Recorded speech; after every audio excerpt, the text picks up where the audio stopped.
Hello दोस्तों, आपका इस सर्वोदय चैनल में स्वागत है। आज जो हमारा 1 दिसंबर का जो न्यूज़ है, जो इम्पोर्टेंट न्यूज़ होंगे पीटी मेंस इंटरव्यू के लिए, सारे न्यूज़ को मैं आपके सामने डिस्कस करूंगा। कृपया इस वीडियो को शुरू से लास्ट तक जरूर देखें। जो भी अगर हमारे चैनल को अभी तक शेयर और सब्सक्राइब नहीं किए हैं, कृपया आप जाके पे शेयर और सब्सक्राइब जरूर करें, ताकि इससे जो आगे आने वाले जो नोटिफिकेशन होंगे वो आपको आसानी से प्राप्त हो सके। जो कि आगे, जैसे कि आगामी जो एग्ज़ाम हमारे हैं, 68 का पीटी होगा आपके सामने अभी ये वर्तमान में, और 69 का तो 69 भी आप दे सकते हैं। जो जुड़े हुए हैं 69 वाले भी होंगे इसमें, ठीक है। चलिए, तो हम लोग चीज़ों को स्टार्ट करते हैं। आज का जो इम्पोर्टेंट न्यूज़ है उसके बारे में डिस्कस करना स्टार्ट करते हैं चीज़ें। कौन सा न्यूज़ होगा अगर देखेंगे तो इस पर मैंने कल भी डिस्कस किया गया था कि चीन की जो अमेरिका को धमकी, भारत के साथ रिश्तों में ना करें हस्तक्षेप। मतलब चीन को अमेरिका ने धमकी दिया, मतलब चीन ने अमेरिका को धमकी दी है कि वह भारत चीन के रिश्तों में कोई दखलंदाजी नहीं करे, ठीक है। असल में ये देखिए, इस पे रिलेटेड क्वेश्चन बीपीएससी में आ चुकी है कि वर्ष 2020 में गलवान घाटी में चीन के सैनिकों की घुसपैठ और भारतीय सेना के साथ भिड़ंत भी भारतीय अमेरिकी रिश्तों को ध्यान में रखते हुए की गई थी। इस बात का राजफास अमेरिका के रक्षा मंत्रालय पेंटागन की तरफ से चीन के सैन्य व सुरक्षा गतिविधियों पर जारी रिपोर्ट में कहा गया है। आगे अगर बात करें आपको, तो नेक्स्ट न्यूज हमारा है कि देश की समुद्री सुरक्षा को और मिलेगी मजबूती। जो हमारा देश के समुद्री सुरक्षा है और मिलेगी मजबूती, मतलब उसके देखें तो देश की जो समुद्री सुरक्षा को और मजबूती मिलने जा रही है। नौसेना में हाल ही में शामिल किए गए स्वदेशी विमान पाकपोत एनएस विक्रांत को अगले वर्ष मई या जून तक उसके विमान भी मिल जाएंगे। और नौसेना प्रमुख जो एडमिरल आर हरि कुमार ने बुधवार को ये जानकारी दिया है। देखिए, नौसेना में महिला नाविकों को शामिल किया जा रहा है। नौसेना जो प्रमुख है उन्होंने का ये कहना है कि एडमिरल हरि कुमार ने कहा है कि नौसेना में पहले से ही महिला फाइटर व एयर ऑपरेशन ऑफिसर्स हैं, और अब महिला नाविकों को भी शामिल किया जा रहा है। बाकी शाखाओं को भी इन महिलाओं के लिए खोला जाएगा। नौसेना में नाविकों के 3,000 व्यक्तियों के लिए 10 लाख आवेदन प्राप्त हुए हैं। इनमें से 82,000 आवेदन महिलाओं के हैं।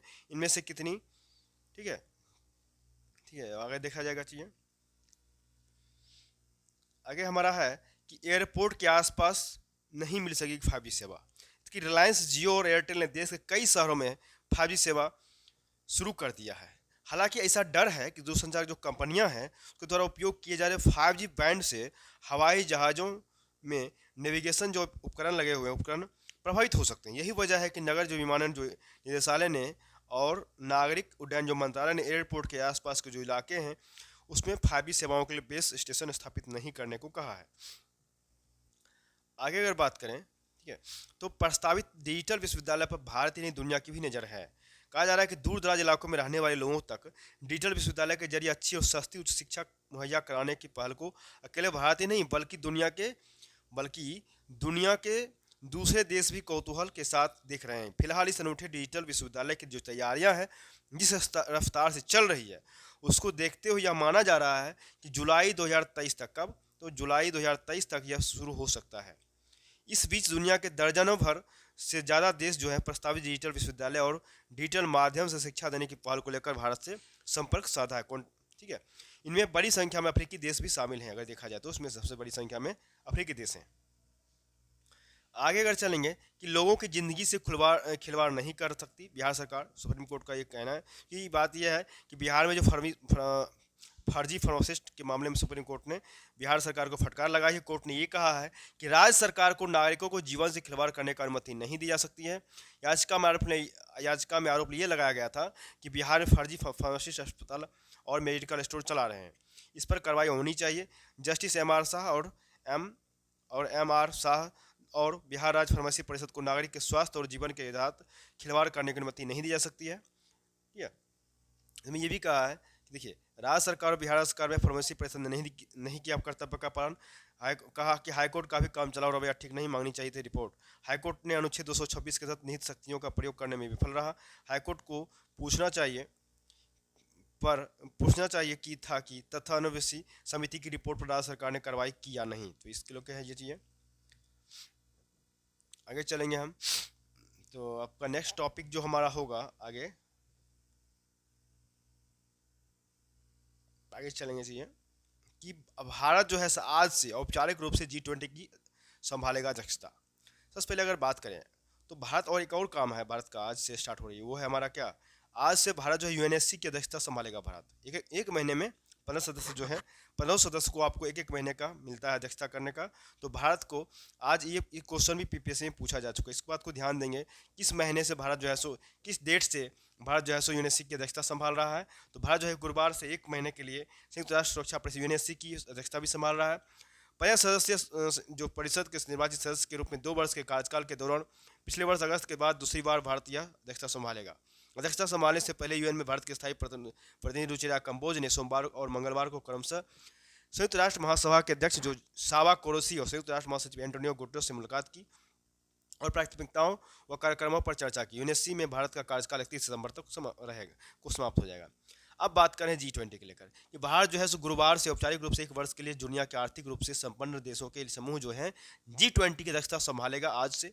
और इस दौरान क्या होगा कि भारत के पास अंतर्राष्ट्रीय महत्व के जो मुद्दे हैं वह वैश्विक एजेंडे में योगदान करने का अनूठा अवसर प्राप्त होगा। प्रधानमंत्री कार्यालय की ओर से जारी किया गया है कि मुताबिक अंतर्राष्ट्रीय जो आर्थिक सहयोग के लिए G20 एक प्रमुख मंच है जो वैश्विक जीडीपी का 85%, दुनिया भर के कारोबार का 75% से अधिक और विश्व की 2/3 आबादी से का प्रतिनिधित्व करता है। G20 की अध्यक्षता के दौरान भारत जो है देश के 55 स्थानों पर 32 विभिन्न सेक्टरों में लगभग 200 बैठकों का आयोजन करेगा। G20 का शिखर बैठक आयोजन अगले साल होगा जो भारत की मेजबानी में सर्वोच्च स्तर पर की बैठकों में से एक होगी। G20 की पहली बैठक दिसंबर के पहले हफ्ते में उदयपुर में होगा, याद रखना है चीज़ को। आगे अगर बात करें तो इस दौरान स्मारकों पर G20 का लोगो भी हाईलाइट किया जाएगा और एक अधिकारी ने यह भी बताया कि स्मारक पर प्रोजेक्ट किए गए जाने वाले लोगों का आकार भी उस स्थल की प्रकृति और डिजाइन पर निर्भर करेगा। इस बात को समझ लेंगे चीज़ों को। अगर है पर्व और उत्सव से समृद्ध होती है संस्कृति। पीएम मोदी का कहना है कि प्रधानमंत्री मोदी ने बुधवार को कहा कि भारत में जो पर्व उत्सव मनाने का इतिहास है। इनके जरिए न सिर्फ संस्कृति समृद्ध होती है बल्कि स्थानीय अर्थव्यवस्था को भी बहुत ताकत मिलती है। अभी जो हाल ही में मणिपुर में संगाई महोत्सव के समापन दिवस पर प्रधानमंत्री ने वीडियो संदेश में कहा है कि मणिपुर इतने प्राकृतिक सौंदर्य, सांस्कृतिक समृद्धि और विविधता से भरा राज्य है कि हर कोई यहाँ एक बार जरूर आना चाहता है। उन्होंने कहा कि जैसे अलग अलग मणियाँ एक सूत्र में एक सुंदर माला बनाती मणिपुर भी वैसा ही है। आगे हमारा है कि लुप्त प्राय पक्षी ग्रेट इंडियन बस्टर्ड को बचाने के लिए बने प्रोजेक्ट GIB प्रोजेक्ट के लिए मांग किया जा रहा है कि लुप्त प्राय जो पक्षी है गोदावन मतलब ग्रेट इंडियन बस्टर्ड को बचाने के लिए सुप्रीम कोर्ट ने बुधवार को बाघ परियोजना की तर्ज पर एक परियोजना बनाने की पहल की कर रही है। उसका नाम है GIB परियोजना की शुरुआत करने का प्रस्ताव दिया है और इस पर क्या होगा कि इस पर सरकार से राय मांगी गई है। बता दें कि बड़ी बिल्लियों को बचाने के लिए सरकार ने 1973 में बाघ परियोजनाएं शुरू की थी। शीर्ष अदालत एक जनहित याचिका पर सुनवाई कर रही थी जिसमें ग्रेट इंडियन बस्टर्ड को बचाने के लिए निर्देश दिए जाने का अनुरोध किया था। आगे चलेंगे आपका नेक्स्ट टॉपिक की अगर हम बात करें तो आपका प्रधानमंत्री मोदी से रिलेटेड है, उन्हीं का लिखा हुआ है। ठीक है, भारत के हाथों में G20 की अध्यक्षता है, बहुत ही इंपॉर्टेंट टॉपिक उसमें यार डिस्कस करने जा रहा हूँ। इसको आप अच्छे से देखें सुनेंगे और इससे नोट भी बना लेंगे चीज़ें कि G20 की पिछली अध्यक्षता के दौरान बृहद आर्थिक सुनिश्चितता करने अंतर्राष्ट्रीय कराधान के तर्कसंगत बनने और विभिन्न देशों पर कर्ज के बोझ को कम करने समेत कई महत्वपूर्ण परिणाम सामने आए हैं। हम इन उपलब्धियों से लाभान्वित होंगे तथा यहाँ से और आगे की ओर बढ़ेंगे। अब जबकि भारत ने G20 से अध्यक्षता का अहम दायित्व ग्रहण किया तो मैं स्वयं से यह पूछता हूँ कि क्या G20 अभी भी और आगे बढ़ सकता है? क्या हम समग्र मानवता के कल्याण के लिए मानसिकता में जो मूलभूत बदलाव है उसको लाने की पहल कर सकते हैं? इसमें अगर बात करें तो हम सीमित संसाधनों के लिए लड़ें क्योंकि हमारा जो अस्तित्व है दूसरों की उन संसाधनों से वंचित करने पर निर्भर था कि विचारधाराओं और जो पहचान है उसके बीच टकराव एवं प्रतिस्पर्धा को ही आदर्श मान बैठे हैं। दुर्भाग्य से अगर बात करें तो हम आज भी उसी शून्य योग की मानसिकता में अटके हुए हैं। हम इसे तब देखते हैं जब विभिन्न देश कुछ इलाकों या संसाधनों के लिए आपस में लड़ते हैं। हम इसे तब देखते हैं जब आवश्यक वस्तुओं की आपूर्ति को हथियार बनाया जाता है। हम इसे तब देखते हैं जब लोगों के द्वारा टीकों को जमाखोरी की जाती है। भले ही अरबों लोग बीमारियों से असुरक्षित हो, लेकिन कुछ लोग यह दलील दे सकते हैं कि टकराव और लालच मानवीय स्वभाव है। मैं इससे सहमत नहीं हूँ। अगर मनुष्य जो है स्वाभाविक रूप से स्वार्थी है तो हम सभी में मूलभूत एकात्मकता की हिमायत करने वाली तमाम आध्यात्मिक परंपराओं के स्थायी आकर्षण को कैसे समझा जाए? आज हमारे पास विश्व में सभी लोगों की मूलभूत आवश्यकताओं की पूर्ति के लिए पर्याप्त उत्पादन करने के साधन हैं। आज हमें अपने अस्तित्व के लिए लड़ने की जरूरत नहीं है। हमारे युग को युद्ध का युग होने की जरूरत नहीं है, ऐसा बिल्कुल नहीं होना चाहिए। आज हम जलवायु परिवर्तन, आतंकवाद और महामारी जैसी जिन सबसे बड़ी चुनौतियों का सामना कर रहे हैं, उनका समाधान आपस में लड़कर नहीं बल्कि मिलकर काम करने से निकाला जा सकता है। सौभाग्य से आज की जो तकनीक है वह हमें मानवता के व्यापक पैमाने पर समस्याओं का समाधान करने का साधन भी प्रदान करती है। आगे अगर बात करें कि आज भारत जो है सो सबसे तेजी से बढ़ती बड़ी अर्थव्यवस्था है। हमारे प्रतिभाशाली युवाओं की रचनात्मक जो प्रतिभा है उसका पोषण करते हुए हमारा जो नागरिक है, नागरिक केंद्रित शासन मॉडल बिल्कुल हाशिए पर कई लोगों का भी ख्याल रखता है, लोगों का भी ख्याल रखता है। हमने राष्ट्रीय विकास की ऊपर से नीचे की ओर शासन की कवायद नहीं बल्कि एक नागरिक नेतृत्व वाला जन आंदोलन बनाने की कोशिश की है। हमने ऐसी डिजिटल जन उपयोगिताओं निर्मित करने के लिए प्रौद्योगिकी का लाभ उठाया है। ठीक है। G20 अध्यक्षता के दौरान हम भारत के अनुभव, ज्ञान और प्रारूपों को दूसरों के लिए विशेष रूप से विकासशील देशों के लिए एक संभावित ढांचे के रूप में प्रस्तुत करेंगे। हमारे G20 प्राथमिकताओं को न केवल हमारे G20 भागीदारों बल्कि ग्लोबल साउथ वाले हिस्से में हमारे साथ चलने वाले देशों जिनकी बातें अक्सर अनसुनी कर दी जाती है उसके परामर्श से निर्धारित किया जाएगा। हमारी प्राथमिकताएं हमारी एक पृथ्वी से संरक्षित करने, हमारे एक परिवार में सद्भाव बनाने और हमारे एक भविष्य को आसान्वित करने के लिए केंद्रित होगी। हमें उनकी चिंता सबसे पहले करनी चाहिए, हमारी आने वाली पीढ़ियों में उम्मीद जगानी चाहिए। ठीक है। और हम बड़े पैमाने पर विनाश के हथियारों से पैदा होने वाले जोखिमों को कम करने और वैश्विक सुरक्षा बढ़ाने पर सर्वाधिक शक्तिशाली देशों के बीच एक ईमानदार बातचीत को प्रोत्साहन प्रदान करेंगे। आगे अगर बात करें तो भारत का G20 जो एजेंडा है समावेशी, महत्वाकांक्षी, कार्रवाई उन्मुख और निर्णायक होगा।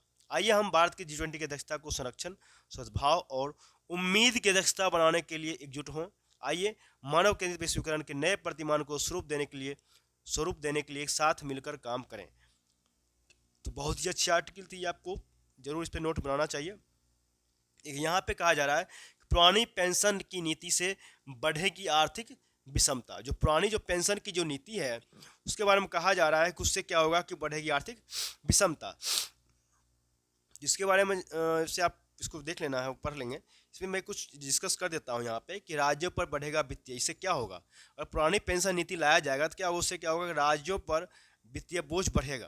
अगर देखा जाए इसमें तो वहीं दूसरी ओर पुराने सेवानिवृत्त कर्मचारियों को तत्काल कई हजार या फिर कहें कि लाख रुपए तक की पेंशन मिलती है।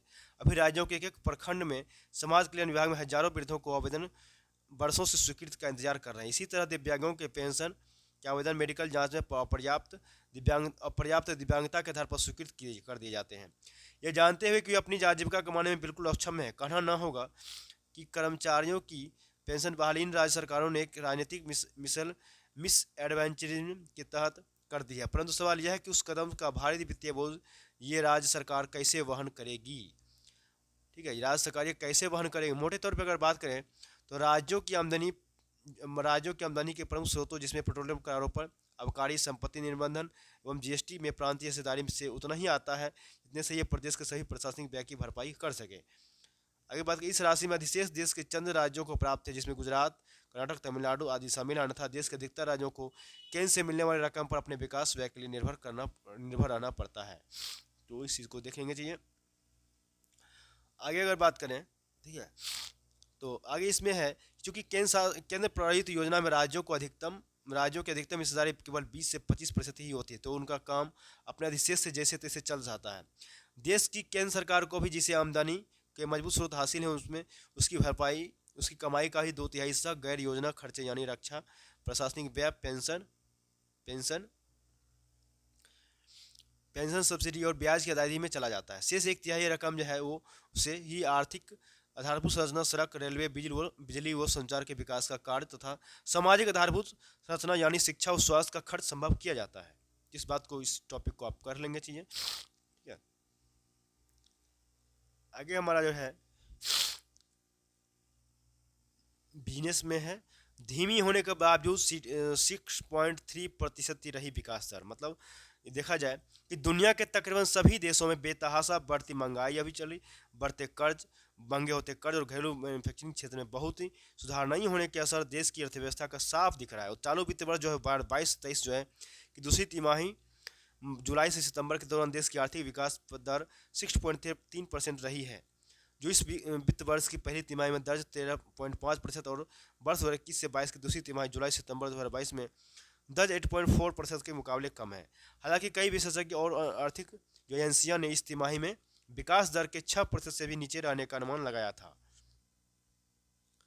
आगे अगर बात करें कि डिजिटल जो अर्थव्यवस्था में रोजगार 1 करोड़ के पार ले जाने का लक्ष्य, मतलब आज सुनी जो साइंसटेक जो मंत्रालय है, सूचना प्रौद्योगिकी और आईटी मंत्रालय जो है, सूचना जो संचार मंत्री अश्विनी वैष्णव ने ये कहा है कि सरकार ने डिजिटल अर्थव्यवस्था के 3 क्षेत्रों कौन कौन इलेक्ट्रॉनिक्स, स्टार्टअप और आईटी तथा आईटी संबंध सेवाओं में अगले 2 साल में रोजगार का आंकड़ा 1 करोड़ के पार ले जाने का लक्ष्य रखा है।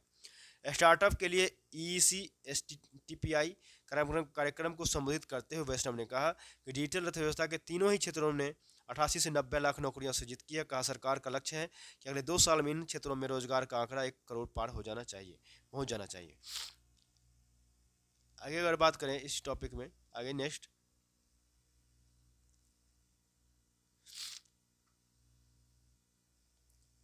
अब देखिए IR का पेज आ गया। इसमें अगर देखें तो कहा जा रहा है कि अमेरिकी जो सीनेट ने समलैंगिक विवाह विधेयक को दी मंजूरी, मतलब अमेरिकी कांग्रेस के उच्च सदन सीनेट, उच्च सदन क्या है वहाँ का, सीनेट ने मंगलवार को समलैंगिक विवाह को सुरक्षा देने वाले विधेयक को मंजूरी दे दिया है। मतलब सीनेट में विधेयक के पक्ष में 61 और विपक्ष में 36 मत पड़े। इसमें सत्तारूढ़ डेमोक्रेटिक सदस्यों के साथ 12 रिपब्लिकन सांसद भी साथ थे। इसके साथ ही विधेयक को अंतिम मतदान के लिए प्रतिनिधि सभा में भेज दिया गया है।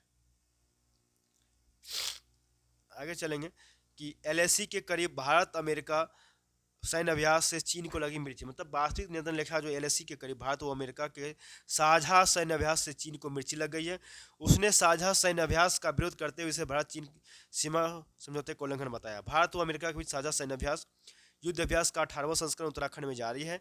जहाँ यह साझा सैन्य अभ्यास हो रहा है वह जगह LAC से करीब 100 किलोमीटर दूर है। इसका उद्देश्य यह है कि शांति स्थापना व आपदा राहत कार्यों में दोनों सेनाओं के बीच पारस्परिकता को बढ़ाना तथा विशेषज्ञता को साझा करना है। तो बहुत ही इंपॉर्टेंट आर्टिकल था ये,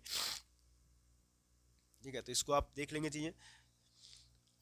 ये आपका साइबर सुरक्षा से रिलेटेड है, आपका साइंसटेक का ये चीज़ें टॉपिक है, इसको आप देख लेंगे। रैनसमवेयर जो हमारा कह रहा है ये टॉपिक है कि रैनसमवेयर क्या है, तो चुनौती, रैनसमवेयर जो है चुनौती साइबर सुरक्षा की, ठीक है, इसको आप देख लेंगे चीज़ें। अभी क्या है अगर देखा जाए, भारत जो है सो भारतीय स्वास्थ्य तंत्र पर यह सबसे बड़ा रैनसमवेयर हमला है। एम्स देश का सबसे प्रतिष्ठित मेडिकल संस्थान है। साथ ही एम्स के पास सभी मंत्रियों, राजनेताओं, नौकरशाही सरकारी अधिकारियों के साथ बड़ी संख्या में देश के आम नागरिक का मेडिकल डाटा मौजूद है। इतने बड़े स्तर पर डाटा से नियंत्रण हटना और सेवाओं का ठप रहना काफ़ी चिंताजनक है। कोविड-19 महामारी के बावजूद साइबर हमलों में जिस तरह से तेजी आई है, उसे लेकर हमें हर स्तर पर अधिक सतर्क रहने की जरूरत है। अब बात करें रैनसमवेयर है उसके बड़े स्तर की हो रही है तैयारी, मतलब इस तरह के रैनसमवेयर हमले का सामना करने के लिए अलग अलग स्तरों पर तैयारी की जरूरत है। साइबर सुरक्षा और रैनसमवेयर के लिए एक पुख्ता कानून बनाना होगा। राष्ट्रीय साइबर सुरक्षा नीति 2013 को लागू नहीं किया जा सका है। हालांकि राष्ट्रीय साइबर सुरक्षा रणनीति के मसौदे पर काम हो रहा है। सूचना प्रौद्योगिकी अधिनियम 2000 साइबर सुरक्षा को परिभाषित जरूर करता है, लेकिन वह साइबर सुरक्षा के लिए पर्याप्त नहीं है। साइबर अपराधों में इतिहास वृद्धि को देखते हुए डिजिटल स्पेस में हमें जागरूक होना होगा। सख्त सुरक्षा श्रृंखला बने मजबूत। आज हमारे रोजमर्रा के जीवन में भी साइबर सुरक्षा की प्रासंगिकता जो अगर देखा जाए तो लगातार बढ़ रही है। डिजिटल उपभोक्ताओं को यह समझने की जरूरत है कि हम एक बड़ी साइबर सुरक्षा श्रृंखला से जुड़े हैं, जिसकी साइबर सुरक्षा की हर कड़ी को मजबूत बनाना होगा। हर कड़ी को मजबूत बनाना हमें सुनिश्चित करना है कि हम इस श्रृंखला को कमजोर कड़ी न बने। साथ ही साइबर सुरक्षा को हम जीवन जीने के तरीके रूप में अपनाएं। हमें यह उम्मीद नहीं करनी चाहिए कि साइबर सुरक्षा केवल सरकार की जिम्मेदारी है। देश को अधिक साइबर सुरक्षित बनाने के लिए हमें अपने स्तर पर भी सहयोग देने की जरूरत है। बहुत ही इंपॉर्टेंट चीज़ें हैं। अब क्या है इस डिजिटल स्पेस में सुरक्षा उपाय क्या है, इसको पॉइंट नोट कर सकते हैं। बहुत ही साइंटिफिक का आपका ये टॉपिक है। डिजिटल उपभोक्ताओं को साइबर सुरक्षा को लेकर अधिक जागरूक होने की आवश्यकता है। अपने डिवाइसेज, कंप्यूटर और लैपटॉप को सुरक्षित बनाए रखें। इसके लिए फायरवॉल्स, एंटीवायरस और अन्य सुरक्षा मानकों को अपनाएं। कोई जानकारी ऑनलाइन साझा करने के दौरान लापरवाही न बरतें। केवल ज़रूरत होने पर ही कोई जानकारी ऑनलाइन साझा करें। हमें अपने सिस्टम और अकाउंट्स को रेगुलर बैकअप रखना चाहिए, ताकि रैनसमवेयर हमले की स्थिति में अपने बैकअप से डाटा को रीस्टोर कर सकें। ठीक है, तो यहाँ तक हमारा जो आज का जो टॉपिक था वो क्लियर हो गया चीज़ें। तो अभी तक जिन्होंने हमारे चैनल को शेयर और सब्सक्राइब नहीं किया तो कृपया आप ईमानदारी पूर्वक शेयर और सब्सक्राइब जरूर करें। इससे क्या होगा कि आपका जो आने वाले जो नोटिफिकेशन होगी आपको आसानी से प्राप्त हो जाएगा। और इस वीडियो को शुरू से लास्ट तक जरूर देखें, ठीक है, ठीक है। और हमारी जो अभी जो जिन्होंने अगर 68 का प्रीलिम्स देना है तो हमारी जो रिविजन बैच है उस बैच में जरूर ज्वाइन करें। तो शाम 8:15 से आपका टाइमिंग है और ये 10 बजे तक चलती है, 10 PM तक। इसमें ज़रूर हिस्सा लें, ठीक है। चलिए तो ठीक है, तो यहाँ तक हम लोग फिर कल मिलते हैं नेक्स्ट सेशन में। तब तक के लिए बहुत बहुत धन्यवाद।